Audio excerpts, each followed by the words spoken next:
नमस्कार दोस्तों, आप सभी का स्वागत है आपके अपने चैनल मिस्ट्रीज ट्यूब पर।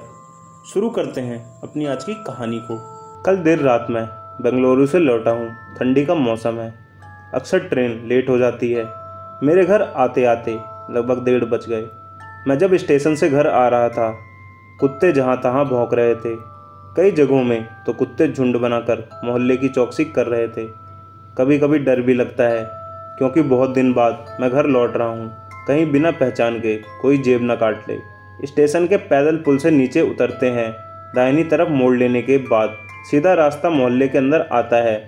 मैं पैदल चलते चलते घर पहुँचा। रात में सब सो रहे थे, तो मैंने किसी को जगाना उचित नहीं समझा। अगली सुबह मेरी पिताजी से बात हुई। उन्होंने बताया कि हमारे गांव चांदपुर के एक जमींदार ने पिताजी के कुछ पैसे लिए थे और उन्होंने कहा कि तुम उन पैसों को उससे ले आओ। अगले दिन मैं निकल पड़ा जमींदार से पैसे लेने के लिए। वहां पहुंचते हुए शाम हो गई थी और वहां से निकलते वक्त रात के करीब 9 बज गए थे। आगे चलकर मैंने एक झोपड़ी जैसी दुकान में हल्की सी रोशनी देखी। मैंने सोचा कि वहां जाकर एक सिगरेट पी लेता हूँ। दुकान के पास जाकर देखा कि अंदर एक बूढ़े बाबा बैठे हुए हैं। मैंने उन्हें एक सिगरेट देने को कहा। वहाँ पर खड़े होकर मैंने सिगरेट पी और बाइक लेकर रवाना हो गया घर की तरफ। नवंबर महीने के आखिरी कुछ दिन बचे हुए थे। ठंड बहुत ज़्यादा थी। मैंने 2 जैकेट पहन रखा था।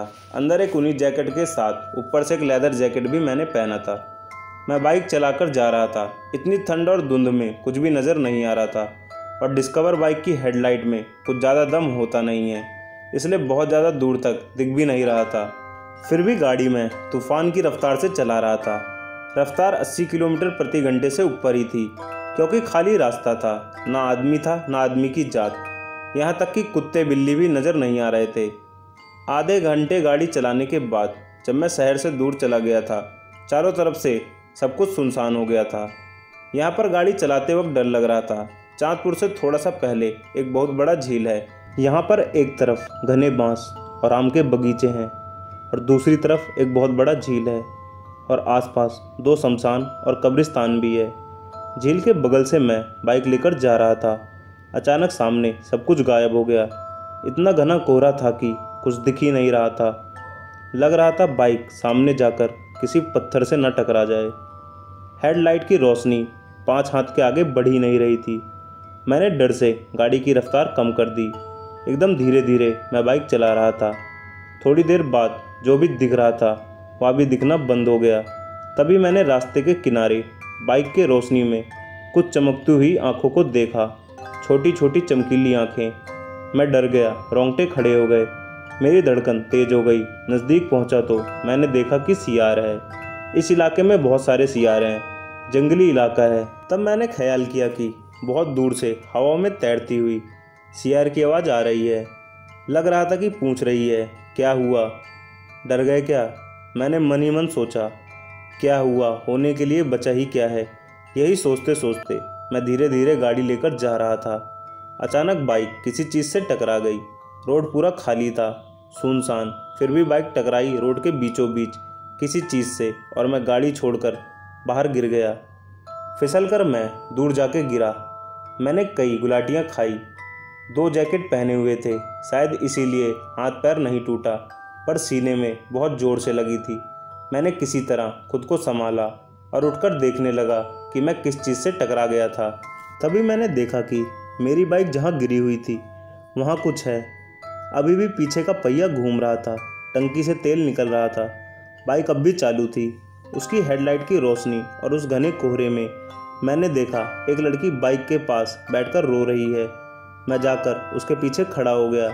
मैं देख पा रहा था उसके पूरे कपड़े भीगे हुए थे। उसके बालों से अभी भी पानी टपक रहा था। वह गाड़ी के पास बैठकर रोए जा रही थी। मुझे लगा कि शायद इसी को धक्का लगा है। मैं उससे बात करने के लिए आगे बढ़ रहा था।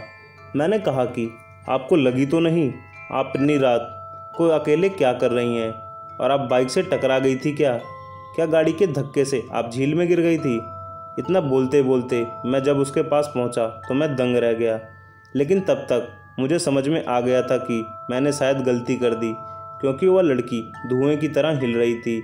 जब तक मैं संभल कर दौड़ के भागता, तब तक में वह लड़की छलांग मारकर मेरी छाती पर चढ़ गई और मुझे लेकर ज़मीन पर गिर गई। कितना भयानक था उसका चेहरा। चेहरे पर हजारों दाग, फटा हुआ लग रहा था। दीवारों में जैसे दरारें पड़ जाती है। लग रहा था किसी ने 100 बार तलवार चलाई हो उसके चेहरे पर। पूरा चेहरा सफ़ेद था। उसके बालों से टपकता हुआ पानी मेरे चेहरे पर गिर रहा था। मेरे मुंह से आवाज़ नहीं निकल रही थी। वो दोनों हाथों से मेरा गला दबा रही थी। मैं बहुत कोशिश कर रहा था, छटपटा रहा था, पर मैं खुद को छुड़ा नहीं पा रहा था। अब मुझे कुछ समझ में नहीं आ रहा था। मेरा दम घुट रहा था। मैं बेहोश हुआ जा रहा था। सर भारी हो रहा था। उसी वक्त मैंने आंखें बंद कर ली। सोचा कि अब जो होगा उसे मैं रोक नहीं सकता। पर जैसे ही मैंने आंख बंद की, मुझे बजरंगबली की सिंदूरिया रंग की एक बड़ी सी प्रतिमा दिखाई पड़ी। मैं उस प्रतिमा को ध्यान में रखकर, पूरा ध्यान लगाकर हनुमान चालीसा पढ़ने लगा। उसके बाद पता नहीं कहाँ से मुझ में अजीब सी ताकत आ गई। मैंने मेरी छाती पर बैठी हुई आत्मा के सर को पकड़कर उसकी दोनों आंखों में अपनी उंगली घुसा दी। उसके बाद वह अचानक तिलमिला उठी और उसने इतनी कर्कश और भयानक चीखें निकाली कि मैं उस आवाज़ को बर्दाश्त नहीं कर पाया। मैं बेहोश होकर वहीं गिर गया। उसके बाद मुझे कुछ भी याद नहीं। फिर जब मेरी आंखें खुली तो मैंने देखा कि बरसात हो रही है।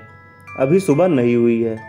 मैंने देखा कि कुछ दूर एक पेड़ के नीचे झोपड़ी है जिसमें हल्की सी रोशनी नज़र आ रही है।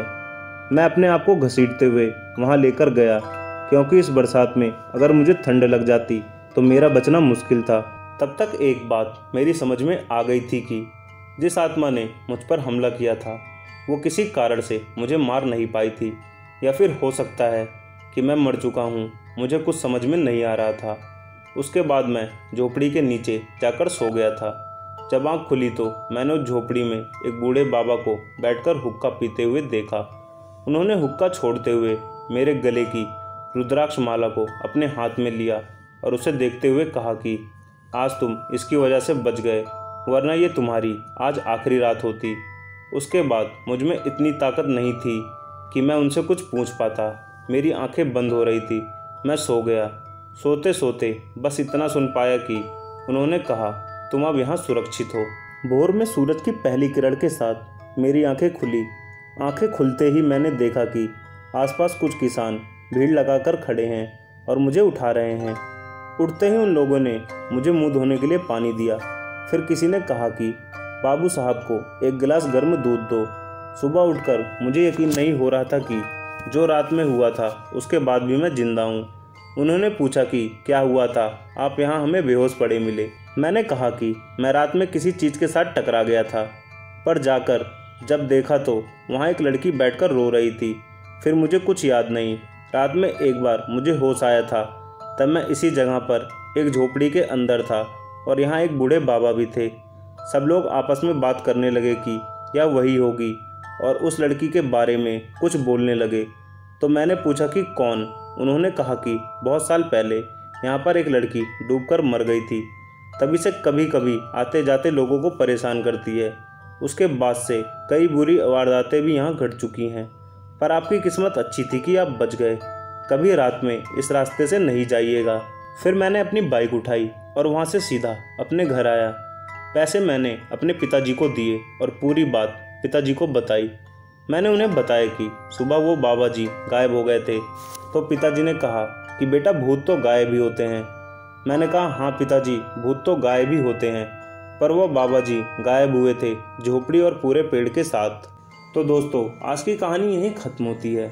कहानी पसंद आई हो तो चैनल को सब्सक्राइब और वीडियो को लाइक ज़रूर करें। मिलते हैं एक और रोचक वीडियो के साथ। तब तक के लिए आप सभी को मेरा नमस्कार।